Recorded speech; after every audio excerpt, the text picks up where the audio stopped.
It's college football playoff or bust this season in Oxford, Mississippi.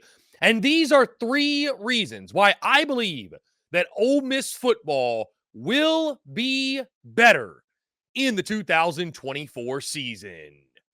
Hello, everyone. I'm Chris Phillips of SEC Unfiltered. Appreciate each and every single one of you tuning in. Make sure you like, subscribe, turn on notifications. Check us out via podcast wherever you get your podcast. You can also find us across all social media platforms as well as our website, secunfiltered.com. We're brought to you by our friends over at MyBookie. Guys, go to mybookie.ag and use promo code SECU at sign up to receive a special welcome offer on your first deposit. That's mybookie.ag, promo code SECU to get your special welcome offer today.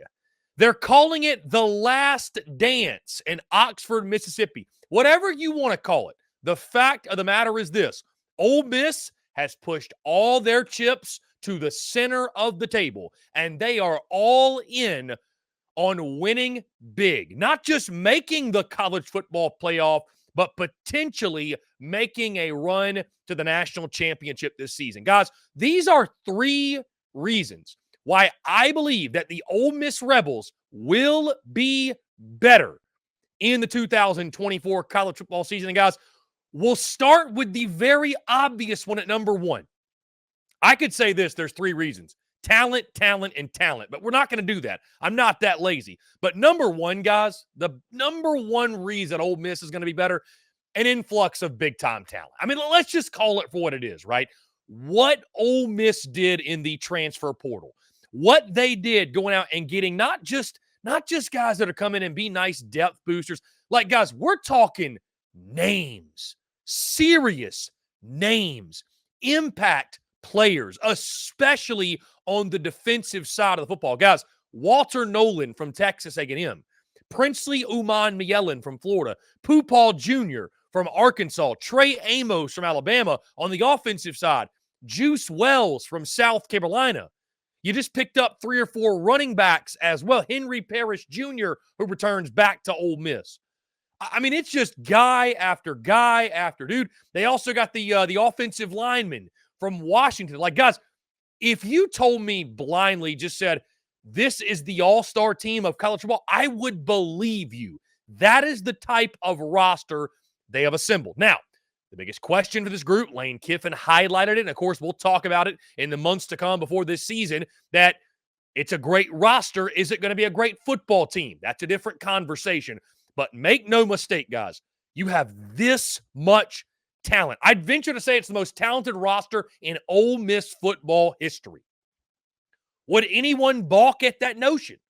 I think it's the most talented roster in Ole Miss football history. It'll spell big things for the Rebels this season. Again, guys, you just go down the list of all these great players. And oh, by the way, you also mentioned they've been doing pretty well in recruiting as well. So there's high school talent there. There's returning talent, of course, from a season ago, led by your quarterback in Jackson Dart, Trey Harris on the outside, Ulysses Bentley at the running back position. Guys, I mean, you continue going down the list, but then you add in what Lane Kiffin, the portal king, did this offseason, adding, again, what feels like an all-star lineup to an already really good football team that won 11 games last year.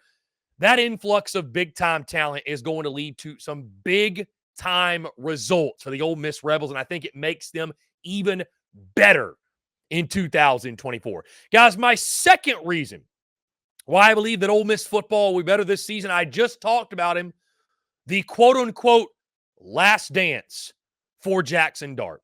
And I got this weird feeling, guys, Jackson Dart is going to be saving his best for last. Number one, you've increased the weapons around him, right? He's now got a embarrassment of riches. He's going to have the running game. He's got weapons on the outside. He's got Caden Prescorn at the tight end position. I mean, this dude has got everything you need to be successful. And I thought what you saw last year as well, right? There was a bit of I don't want to say there was a quarterback competition, but, you know, maybe there was. Maybe it was a quarterback competition in that room, if you will. You bring in the kid from Oklahoma State, the transfer. You bring in Walker Howard. You bring in these different guys to push Jackson Dart and see how he responded. And, guys, he couldn't have responded much better, in my opinion. What he did, what he meant for Ole Miss a season ago, he can do it with his legs. He can do it throwing the football. He's a fantastic, I think, one of the best quarterbacks in the country entering the 2024 season. But I think, guys, this whole last dance mantra for Jackson Dart, I would expect he's going to have his best season yet, right? When you talk about what's on the line for Ole Miss, again, the most talented roster in school history, I think Jackson Dart's going to be even better. He doesn't have quite as much of that chatter and that noise about his job security, and I think you're going to continue to see that floor raise. I think his ceiling will also raise along with it, guys. I think Jackson Dart is going to be even better than he was a season ago. And oh, by the way, guys, the wild card in this as well. Now we have helmet communication. So now you're telling me Jackson Dart can go to the line and he's got Lane Kiffin in his ear, helping him out, reading defenses, checking into the right plays. Dude, that alone is going to make Jackson Dart exponentially better. That rule change may not help anyone more than the Ole Miss Rebels and that connection between Lane Kiffin and Jackson Dart. So, guys, I think the last dance for Jackson Dart, I think you're going to see him take a major step forward. And I think in turn, of course, that is going to lead to big things for this Ole Miss football team. And, guys, my final reason that I think Ole Miss will be better this year, and this sort of goes back to number one when you're talking about the big-time talent, but specifically on the defensive side, Pete Golding's unit. And Lane Kiffin mentioned this after the blowout loss to Georgia a season ago. One in which, Lane there were some that were sort of taken aback by his comments, how blunt he was, which I thought it was refreshing, when he said, we just don't have the bodies to compete with the Georgia. We don't have those guys. We don't have enough talented players. We don't have the 5 stars we need. No offense to our guys, but we don't have the bodies. We don't have the size. We don't have the physicality. Well, guys, that's been fixed. That's been fixed, right? So my third and final reason, the bodies are there to win trench warfare.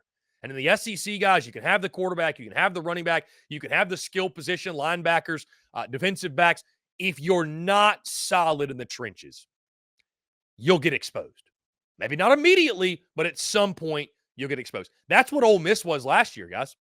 They were very good, but when it came to competing against the Bamas and the Georgias of the world, the 2 teams they lost to, they got exposed, right? When you're going against the best, and there's these fine details that you have to have hammered down, Ole Miss was exposed in those games. Guys, they went out, and when I tell you again, added talent.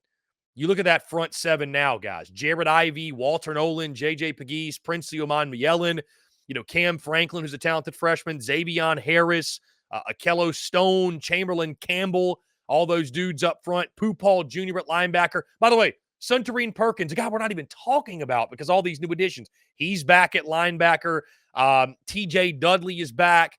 Kari Coleman is back. And you look at these guys. I'm seeing senior, junior, junior, freshman, junior, senior. Like, this is an old group, a veteran group. And when you look at the guys they added from the portal and you look at guys that came back who were really, really good on the edges, especially Ole Miss, guys, it feels like they finally have the size to win those battles. They finally have the bodies they need to win those battles in the trenches. They finally have those guys. So, and I think that's going to spell major, major dividends for that Ole Miss defense, a defense that was okay. They were just okay last year.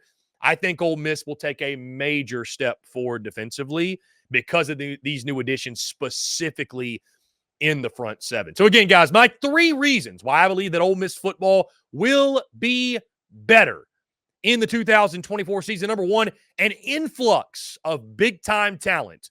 Number 2, the last dance for Jackson Dart. And number 3, the bodies are there to win trench warfare. Guys, that's going to do it all for me. Appreciate each and every single one of you tuning in. Be sure to hit that like and subscribe button on YouTube. Hit that bell icon as well so you get notifications of when we go live and when we drop new video content, which is each and every single day. Also, guys, check out the podcast, which drops daily, iTunes, Spotify, wherever you get your podcast. You can also find us across all social media platforms as well as our website, SECUnfiltered.com. Until next time, guys, I'm Chris Phillips of SEC Unfiltered. Appreciate each and every single one of you tuning in, and we'll catch you on the other side.